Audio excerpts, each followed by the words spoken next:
Alright, welcome to another tutorial in Maya. Today what we're going to do is take a look at how to create a really cool logo with a little bit of extrusion, but a reverse extrusion so that it looks like it's poking through a surface and flying through there. So this is kind of where I'm starting at right now. I've got the logo built and I've got some basic lighting. This is just a scene in progress, and I am using the Rickenbacker logo just because they make great electric guitars. So that's all I'm doing here.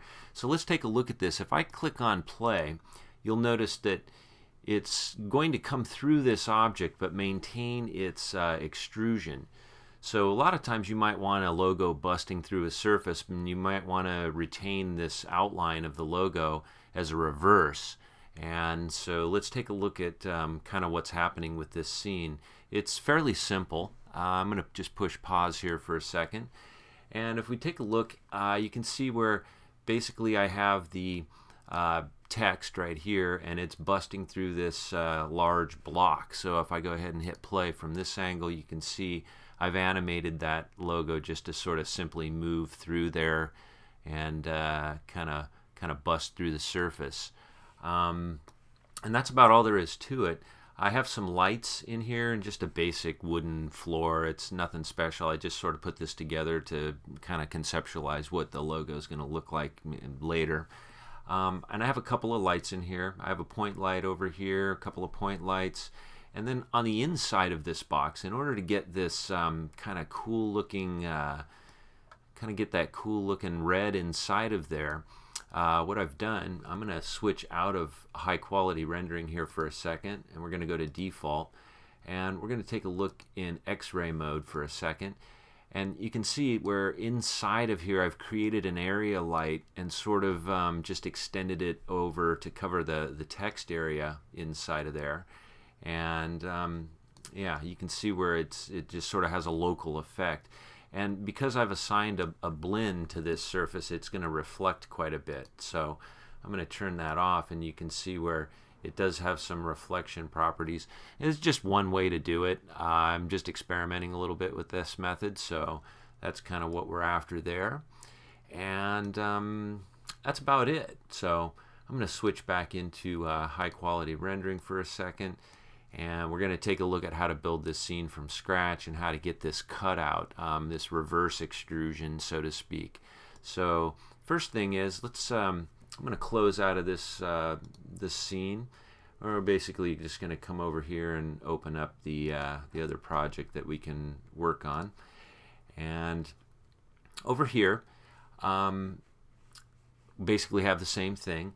I'm going to, for the moment, just sort of select the Rickenbacker logo and that box and everything. I'm going to hit delete, and I'm going to take this this area light out of there for the moment. And what we're going to do is we're just going to work with this logo right here, this Rickenbacker logo. So we're going to build it from scratch really quick and show you how to do that. I'm just going to go ahead and delete that for the moment. And over here, let's basically import that Illustrator file again. So I'll go to File, Import, and since it was the Rickenbacker, this is an EPS file. Make sure your EPS is enabled down there, and I'm going to just import that. Shows up right down here, and let's get rid of this outer line right there, and maybe get rid of this inner line right there too. Now we have just the outline or the curve of the logo. So in order to extrude this first, or bevel this, I'm going to just go ahead and click on my main outside line here. And then I'm also going to click on the inside. Now anything that's contained within inside of this curve, we're going to have to click second. So you want to click your main outline first, and then anything that's contained within, you'll do a shift click, and we'll highlight that one. We're going to highlight this one too, so I'll do a shift click on that little guy and a shift click there. And now we can basically apply that Bevel Plus tool. So make sure that you're in your surfaces set over here. I'm going to switch over to surfaces, and when you get over here, you're going to go to surfaces, and we're going to come down to the Bevel Plus tool. And I'm going to go ahead and hit this options box, and we'll start with the default settings. So I'm going to set reset settings, and I'm going to go ahead and hit bevel. And as you can see, it kind of, it's not really what we want. So I'm going to come in here and first adjust that bevel plus shape. So if it doesn't show up, what you really want to be looking for on the drop down menu over here, you'll see that it has the shape, but we're interested in this bevel plus 1. So I'll click on that bevel plus 1. And in this case, I'm going to bring the bevel width all the way down to 0.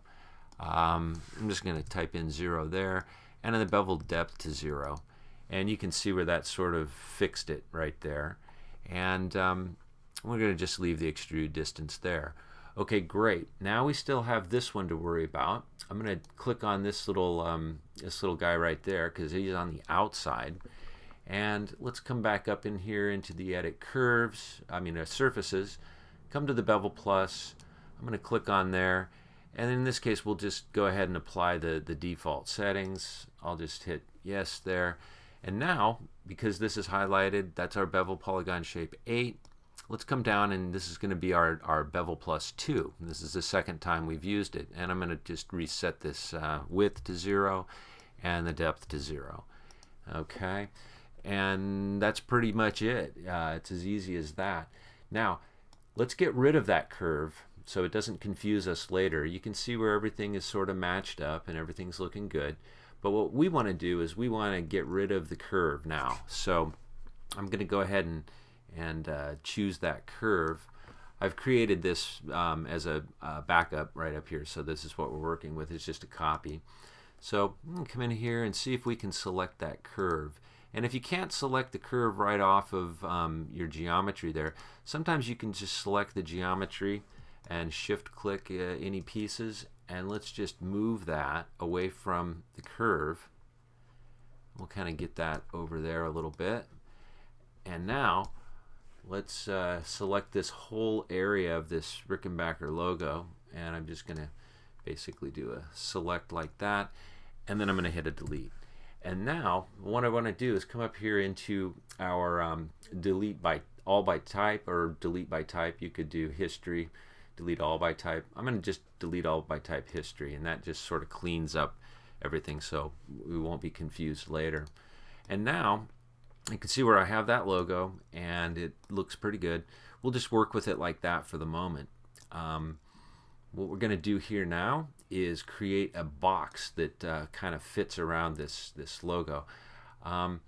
Once we get things in position, you don't really want to move them around too much. So let's bring this Rickenbacker logo, let's sort of try and center it out into zero space. If I click on there and then click the move tool, you'll see where right now it wants to be in the center of this. If I were to click on the Rickenbacker label there, it's in the center there. So I think for the moment, let's just select everything and manually move it. I'm going to bring it down a little bit onto the, let's bring it down onto the grid. And let's maybe check out our front view here. Let's bring it, I'm going to hit the space bar once and take a look at what it looks like in these other views and see if I can center it out a little bit better. So we'll go with our front view first, and let's just move it up a tiny bit and maybe move it over. It doesn't have to be exact. We're going to just sort of put that right like that. And I'm going to hit the space bar again. And now I'm going to come to my side view, and I'm going to bring that back, and we're going to just sort of center it out on this line. Okay, so now it's centered out. And now, yeah, basically we can work with that. So with that being said, it looks like it needs to be sized up a little bit. And for the moment, I think what I'll do is just get rid of this plane, and we'll look at this right here. Let's see if we can bring everything up. We'll sort of scale everything up. But you notice that if we grab everything and scale it up, that piece from the eye right there doesn't want to behave correctly. So we're going to have to do that separately. So for the moment, let me just hit an undo. We're going to leave things like that. And let's create a cube. So we'll go to create, and let's do a cube. And let's sort of just get a starting cube. And we'll just sort of bring the size out, and we'll bring that up, and maybe bring it back a little bit like that. Let's take a view on the front, and things look pretty good. And let's sort of move that cube back onto our text for the moment. And let's take another view. Let's go back to the front view. All right, and we can see that basically we need to scale this up a bit. So I'm going to go ahead and give it some more scale on those sides, and there you go. And I'm going to bring my wireframe on, and so now we can see where it's at, and we kind of have it looking kind of how we want it. So now we have the basic two parts, and what we're going to do is we're going to duplicate this before we do anything, because we're going to use a Boolean maneuver to get this done. So in order to get the Boolean, and this is going to be the cutout for this object, let's sort of play with the shape of this to begin with, and let's just downsize it a little bit. We'll scale it back a little bit, and we'll move it forward so that it covers our text on both sides. So let's scale that back a little bit more. Bring that in a little bit, because basically we just want to cut this out. We want to chop out the insides.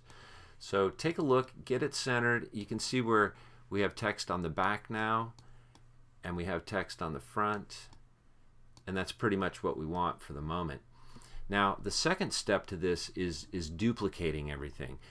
Before we do any cutouts with a Boolean, I want to duplicate my logo.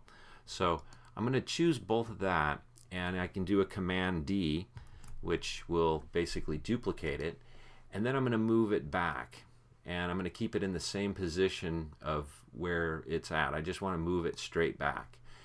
Okay, now we're ready to work with what's known as a Boolean difference operation. So what I'll do is I'm going to go ahead and click on, in order to do the Boolean correctly, you have to choose the object first that you want to have the cutout on, and then you'll choose the cutting tool or the cutter, which would be our logo.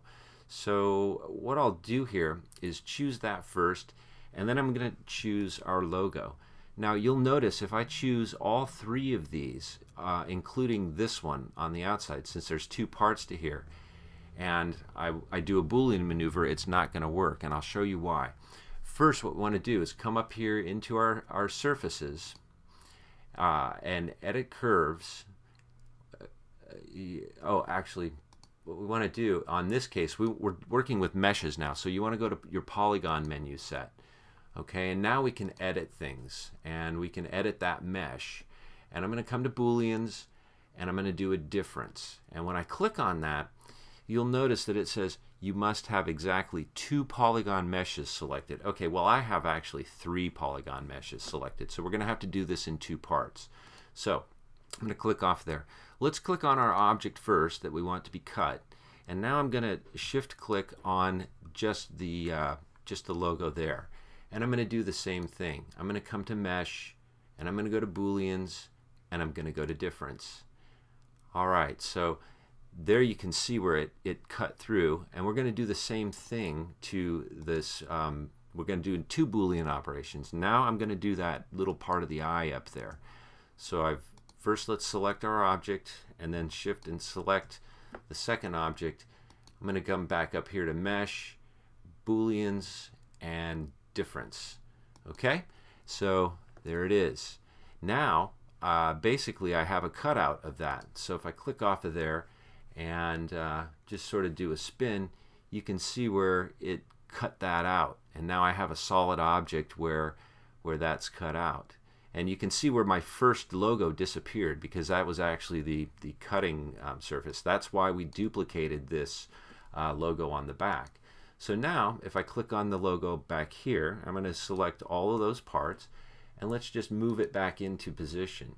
So as I move it back into position, you can see where now we have that nice kind of like it's coming through, like it's being an extruded logo. So that's kind of how you use the Boolean, and it's important that you choose these in the right order, just like I explained. So there you go. It's just the concept. Hope you learned something. Read a book every day, and thanks for watching. Stop back for the next one.